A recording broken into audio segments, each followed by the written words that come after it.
Hello guys, आज के इस वीडियो में हम लोग देखने वाले हैं बेसिक सी लैंग्वेज एमसीक्यू क्वेश्चन पार्ट 3। अगर आपने पार्ट 1 एंड पार्ट 2 नहीं देखा है तो आप ऊपर दी गई लिंक से पार्ट 1 एंड पार्ट 2 देख सकते हैं। तो शुरू करते हैं इस वीडियो को। हमारा पहला क्वेश्चन है how to declare sign line comment single line comment in C. तो इस क्वेश्चन में आपको बताना है कि सी लैंग्वेज में सिंगल लाइन कमेंट कैसे डिक्लेयर करते हैं। तो इस क्वेश्चन का सही आंसर है सी। हम लोग सी लैंग्वेज में डबल स्लैश से सिंगल लाइन कमेंट डिक्लेयर कर सकते हैं। हमारा सेकंड क्वेश्चन है is it possible to call a function inside a another function. इस क्वेश्चन में आपको बताना है कि एक फंक्शन के अंदर दूसरे फंक्शन को कॉल कर सकते हैं। तो आपके पास चार ऑप्शन है A false, B true, C none, D both, यानी कि ए एन बी दोनों। तो इस क्वेश्चन का सही आंसर है बी। यस, हम लोग एक फंक्शन के अंदर दूसरे फंक्शन को कॉल कर सकते हैं। हमारा अगला क्वेश्चन है is it possible to define a function inside another function. तो इस क्वेश्चन में आपको बताना है कि एक फंक्शन के अंदर आप दूसरा फंक्शन बना सकते हैं। तो आपके पास चार ऑप्शन है इस क्वेश्चन में A false, B true, C none, या कह नहीं सकते कांट से। तो इस क्वेश्चन का सही आंसर होगा ए फॉल्स, यानी कि हम लोग फंक्शन के अंदर दूसरा फंक्शन डिफाइन नहीं कर सकते। ओके, तो हमारा अगला क्वेश्चन है a pointer which is initialized with null value is called. यानी कि जो पॉइंटर होता है वो नल वैल्यू से इनिशियलाइज होता है तो उस पॉइंटर को क्या कहते हैं। तो आपके पास चार ऑप्शन है ए पॉइंटर टू पॉइंटर कहते हैं, बी नल पॉइंटर कहते हैं, सी फंक्शनल पॉइंटर कहते हैं, या डी वाइल्ड पॉइंटर कहते हैं। तो इस क्वेश्चन का सही आंसर है बी नल पॉइंटर कहते हैं। तो हमारा अगला क्वेश्चन है अनइनिशियलाइज पॉइंटर इज कॉल्ड। यानी कि जो पॉइंटर इनिशियलाइज नहीं किया जाता उसको क्या कहा जाता है। तो आपके पास चार ऑप्शन इस क्वेश्चन में A null pointer, B void pointer, C wild pointer, या डी डिंगलिंग पॉइंटर। तो इस क्वेश्चन का सही आंसर है सी वाइल्ड पॉइंटर कहते हैं उसको जिस पॉइंटर में कोई वैल्यू इनिशियलाइज नहीं की जाती। हमारा अगला क्वेश्चन है what will be the output of following programme. इस क्वेश्चन में आपको प्रोग्राम दिया गया है, उसका आउटपुट क्या होगा वो आपको बताना है। तो इस प्रोग्राम के अंदर हमने फर्स्ट ऑफ ऑल एक जे नाम का वेरिएबल डिक्लेयर किया है जिसमें टू वैल्यू इनिशियलाइज की है। फिर हमने एक कंडीशन रखी है जिसमें जे की जो वैल्यू है वो 5 से कम या उसके बराबर हो तो हम लोग कंप्यूटर प्रिंट करेंगे, और इफ ब्लॉक के बाद हम बाइट्स प्रिंट करेंगे। तो इस प्रोग्राम का आउटपुट क्या आएगा। तो हमारे पास इस क्वेश्चन में चार ऑप्शन है ए कंप्यूटर्स प्रिंट होगा, बी बाइट्स प्रिंट होगा, सी एरर आएगी, या डी कंप्यूटर बाइट्स दोनों प्रिंट होगा। तो इस क्वेश्चन का सही आंसर होगा डी, यानी कि कंप्यूटर बाइट्स दोनों प्रिंट हो गए। हमारा अगला क्वेश्चन है local variable are stored in. यानी कि जो लोकल वेरिएबल होते हैं वो किस में स्टोर होते हैं। तो इस क्वेश्चन में आपके पास चार ऑप्शन है ए heap, B stack, C register, या डी इनमें से कोई नहीं। तो इस क्वेश्चन का सही आंसर है यानी कि जो लोकल वेरिएबल होते हैं वो स्टैक में स्टोर होते हैं। हमारा अगला क्वेश्चन है C language is subset of which language. यानी कि जो सी लैंग्वेज है वो किसकी सबसेट है।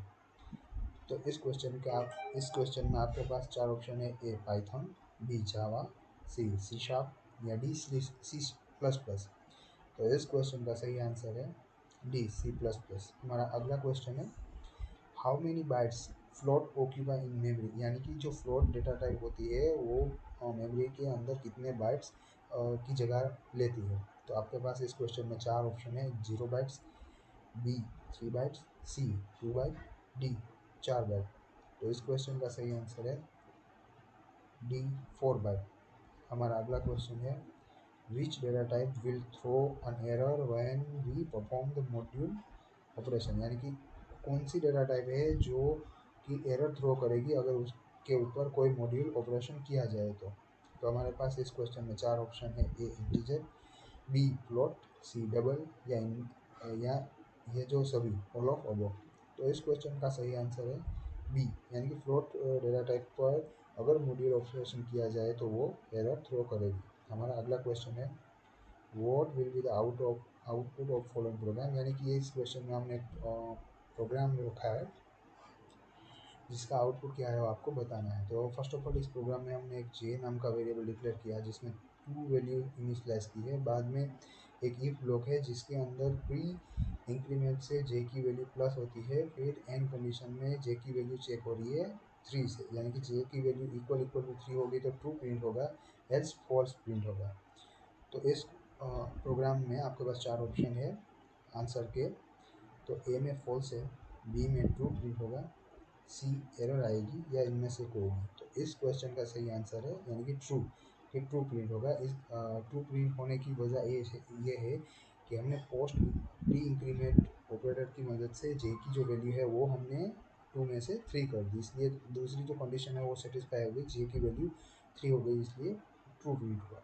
हमारा अगला क्वेश्चन है what will be the output of following programme. इस क्वेश्चन में भी हमने एक प्रोग्राम रखा है जिसमें हमने फर्स्ट ऑफ ऑल एक कांस्टेंट पी बनाया है जिसमें हमने 3 वैल्यू डाली है, फिर हमने पी की वैल्यू पोस्ट इंक्रीमेंट वेरिएबल की मदद से प्लस की है, बाद में प्रिंट हमने पी की वैल्यू प्रिंट की। तो इस प्रोग्राम का आउटपुट क्या होगा? तो आपके पास 4 ऑप्शन है, ए 4 प्रिंट होगा, बी 5 प्रिंट होगा, सी एरर आएगी, या डी इनमें से कोई नहीं। तो इस क्वेश्चन का सही आंसर है ये प्रोग्राम में एरर आएगी। हमारा अगला क्वेश्चन है what is the size of struct, यानी कि जो स्ट्रक्चर होता है उसकी साइज क्या होती है।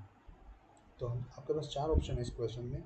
A equal to sum of its all data type all data member size, यानी कि जो उसमें जितने जितने भी मेंबर होते हैं वो जो मेंबर की जितनी भी डेटा टाइप होती है उसका सम होता है।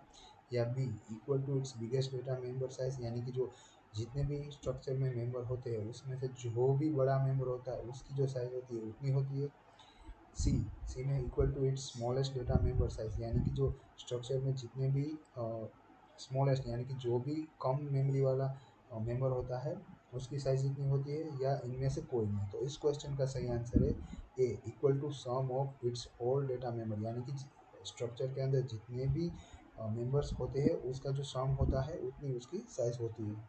हमारा अगला क्वेश्चन है difference between ASCII value of upper and lower case of the same letter. ये बहुत ही इंपॉर्टेंट क्वेश्चन है।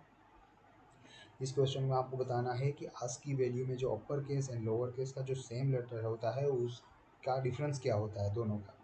तो आपके पास 4 ऑप्शन है, ए 32 होता है, बी 0 होता है, सी 48 होता है, या डी 256 यानी कि 256 होता है। तो इस क्वेश्चन का सही आंसर होगा 32, यानी कि आस्क की वैल्यू में same character upper case and lower case के बीच में 32 लेटर का डिफरेंस होता है।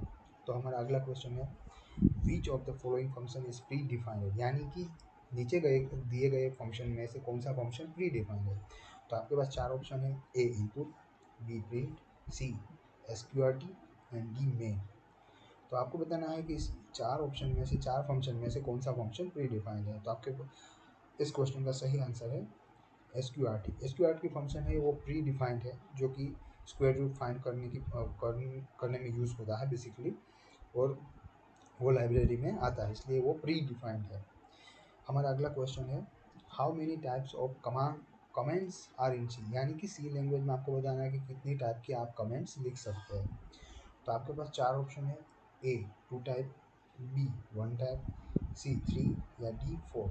तो इस क्वेश्चन का सही आंसर है 2, यानी कि सी लैंग्वेज में आप 2 टाइप से कमेंट्स लिख सकते हैं। हमारा अगला क्वेश्चन है the maximum number of arguments that can be passed in a single function.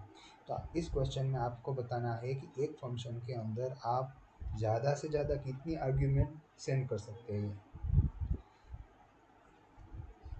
तो आपके पास 4 ऑप्शन है, ए 0 पास कर सकते हैं, बी 127 पास कर सकते हैं, सी 253 पास कर सकते हैं, या डी 255। तो इस क्वेश्चन का सही आंसर है 253, यानी कि एक फंक्शन जब हम कॉल करते हैं उसके अंदर जो भी हम आर्गुमेंट पास कर सकते हैं वो मैक्सिमम हम 253 पास कर सकते हैं। हमारा अगला क्वेश्चन है how many types of assignment operator in C, यानी कि सी लैंग्वेज में आपको बताना है कि कितने टाइप्स के असाइनमेंट ऑपरेटर है। तो आपके पास 4 ऑप्शन है इस क्वेश्चन में, ए 2 टाइप के है, बी 1 टाइप के है, सी 3 टाइप के है, या इनमें से कोई नहीं। तो इस क्वेश्चन का सही आंसर है 2 टाइप, यानी कि सी लैंग्वेज में 2 टाइप से आप असाइनमेंट 2 टाइप के असाइनमेंट ऑपरेटर है। हमारा अगला क्वेश्चन है format identifier percentage I is used for which data type, यानी कि इस क्वेश्चन में आपको बताना है कि जो ये फॉर्मेट आइडेंटिफायर है परसेंटेज आई वो किस डेटा टाइप के लिए यूज़ होता है। तो इस क्वेश्चन में आपके पास 4 ऑप्शन है, ए डबल के लिए, सी कैरेक्टर के लिए, सी फ्लोट के लिए या डी इंटीजर के लिए। तो इस क्वेश्चन का सही आंसर है डी इंटीजर के लिए। परसेंटेज आई जो फॉर्मेट आइडेंटिफायर है उसकी मदद से हम इंटीजर वैल्यू प्रिंट कर सकते हैं। हमारा अगला क्वेश्चन है every function must return a value, यानी कि इस क्वेश्चन में आपको बताना है किसी लैंग्वेज में कोई भी फंक्शन जो होता है उसको वैल्यू रिटर्न करनी कंपलसरी है या नहीं है। तो इस क्वेश्चन में आपके पास 4 ऑप्शन है, ए नो, बी यस, सी कह नहीं सकते या इनमें से कोई नहीं। तो इस क्वेश्चन का सही आंसर है नो। सी लैंग्वेज के अंदर ऐसा कोई कंपलसरी नहीं है कि कोई भी फंक्शन को वैल्यू रिटर्न करनी ही पड़ेगी। कोई फंक्शन वर्ड वैल्यू भी वर्ड रिटर्न टाइप का भी होता है जिसमें वैल्यू रिटर्न करने की ज़रूरत नहीं पड़ती। So thank you guys, thank you for watching, and if you like this video please share it and subscribe to my channel.